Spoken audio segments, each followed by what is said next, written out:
Good morning. Jumping the gun there. Another coffee and dev live stream. Grow as a developer and the time it takes you to drink your coffee. Usually every Monday and Friday. Last week I got my second dose of the vaccine, so I didn't do Monday, and then I just kind of forgot about Friday because we broke the routine. So new week, new routine. Let's jump into it. This live stream is going to be about, well, actually, let's take a moment and remember, have your coffee. It is called Coffee and Dev. Now, you could also bring tea or whatever you want, water, milk, I don't care. So, this stream, becoming a decision maker, is something I've been thinking about, something I think could be better said as maybe why people quit, why people leave teams. A lot of it, I think, at times has to deal with being a decision maker. I think it gets disguised as having impact or not having autonomy or feeling that they don't have the autonomy. But at the end of the day, a lot of this just ends up being related to becoming a decision maker. So, yeah. So this might be you. And you or someone else could say, like, I hear it all the time, if I could just do it the correct way, um, my suggestions get shut down, or you're not given the time to do what you should be doing, or what we as a collective team should be doing, and I don't have any say in the code base. And this is, some of it is related to being a decision maker, right? But with great responsibility comes great powers, and I don't think we always factor it in. So, you know, you're not granted. You take it just like everyone. And what I mean is,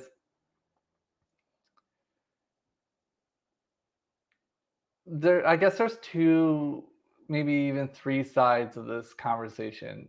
The first side I see, and it is probably the more common side of this, is people who think that I can't do that until I get title of X. Like, they're really title driven because they think that's going to give them all some this mythical power. Once they're like, "Ooh, once I become a senior, I will be able to drive the code base. I will be able to make these decisions. I will be able to do blah." Um, and the reality is, like on the slides, you're not granted. You take it just like everyone else. This is how you have people who are sometimes lower seniority or lower title than someone else, and they're able to get their changes in, or they're able to quote unquote work on like the cool projects. And some of it is just standing your ground and stating the facts and coming up with something that's actually viable is probably the biggest thing I see. Is, yeah, software devs who think that just because they're going to get a senior title, all of a sudden they're going to be able to drive the code base forward. And in some cases, it's a little true in the sense of, like, the more senior people are going to have the final say, but that doesn't usually mean that that's the only say. Um, you know, I like, yeah, we'll leave it there for now. Um, Solve a task in the way you as a team believe is best. So, you taking a step back and understanding that it's not just about you. Like, there's other factors, there's other equations here. You have to propose the best solution forward as for your team, not just you. And this is kind of getting into that second part I see, which is, okay, so you have the title change, and now you're like, oh, I still can't make change. Like, oh, the code base is so ugly, and it's this super legacy monolith that needs to be just nuked from above. And those who have done this enough realize that that rarely ever happens. And it is extremely hard sell. It's not your title, and it's not whether you have the correct technical thing. It is all the other stuff that we've talked about in some of the other live streams, which is you need to bring in stakeholders, you need to get buy-in, you need to have a plan, you need to have timelines, you need to weigh off the pros and cons of whatever you're proposing. On a technical level, it might be the most brilliant thing we've ever seen. On the business value side, it might make no sense. Like, you want to go in and become this decision maker because you want to change this one component in the code because you're like, oh, that code no one's touched in 9 years and it's horrendous, and it doesn't even have full test coverage and whatever your thing may be, and you keep getting denied. Like, you keep proposing things, you're like, I have no autonomy, I have no impact on this team, no one wants to listen to me. And it's not that no one's listening, it's the value prop is probably so negative that no one cares. Like, if the code, I've worked in code that has sat there, kid you not, the same piece of code with almost, I think in this case, zero test coverage. And it had real production stuff going through it. And no one had touched it in like 13 years. There is some truth to the motto of like, if it ain't broke, don't fix it. Um, and I know there are plenty of people who hate that saying because it, it's used in scenarios it shouldn't be used, in the sense of like, you have something that's clearly broken, you have something that clearly breaks, and you just go, listen, it ain't broke, just leave it. Um, or the experience of using it is terrible. But on the flip side, you also have things that are black boxes that haven't been touched in 13 years, and then you go in and you're like, huh, why are they using blah blah blah? We need to rip this out. And you keep getting denied and denied. And there's no time, right? So how do you become this decision maker in that scenario? Well, you realize that you don't want to be the decision maker in that scenario. You don't want to make a decision on that. It doesn't have a positive return of investment for the business. And this is the other side that holds people back. If it's not the title, it's typically that you're picking scenarios that make zero sense. They might make sense to you, but you have to think from the business standpoint. It kind of all wraps up into this major slide, which is like, ownership before autonomy, autonomy before decision. Decision is about absolute ownership. Um, you When you join a team, right? Let's say you're neutral on all aspects, and to make change and to get decision power or become a decision maker in that is you're going to have to carve out something that you become a somewhat expert in or you have expertise in.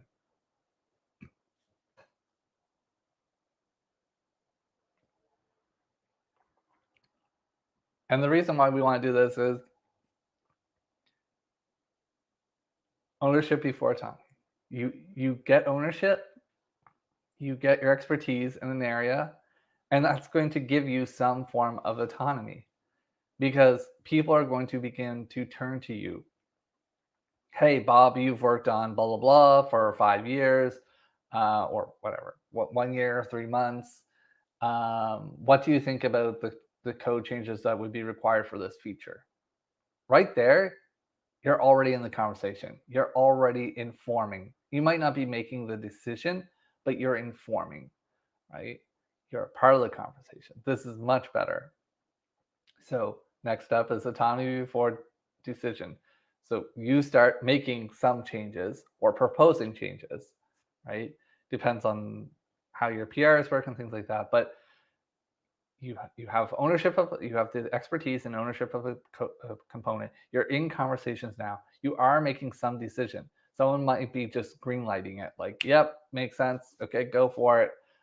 You're also making decisions or have the autonomy to make those decisions in related to whatever you're changing normally. So you're going in, you're writing a feature, you decide, I'm going to write the full test coverage. And you have the autonomy for that. I know there's a lot of cynical people who are going to be like, I never have the time for that. And the difference is you do have the time, typically, I'll say. You have the time that you've been allocated for a deadline. That doesn't necessarily mean you have the time to do everything you want, but you do have the time. Everyone's always saying like, "Oh, we're so pressed for deadlines and all this," and it's like, if I show up to you and I say you have until December to deliver feature X, you have until December. You have all this in between time to say like, I'm going to write the test on the core components, and that's what I'm going to spend some of my time on.